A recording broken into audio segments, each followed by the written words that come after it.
Hey guys, in this video, I will show you how to fix a mirror or inverted video call in Instagram. All right, let's begin. If your Instagram video call shows an inverted or mirrored image, follow these steps to fix it. First, open your phone's settings.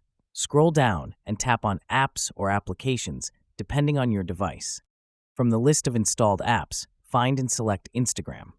Once you're on the Instagram app info page, scroll down and tap on Storage. Inside the storage section, you'll see two options, Clear Data and Clear Cache. Tap on Clear Cache to remove temporary files that might be causing the video issue. After clearing the cache, open the Play Store or App Store, search for Instagram, and check if an update is available. If yes, update the app to the latest version.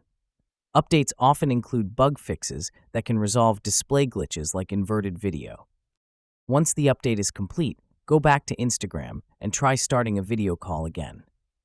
The mirror or inverted camera issue should now be fixed. So that's basically how you can fix a mirror or inverted video call in Instagram.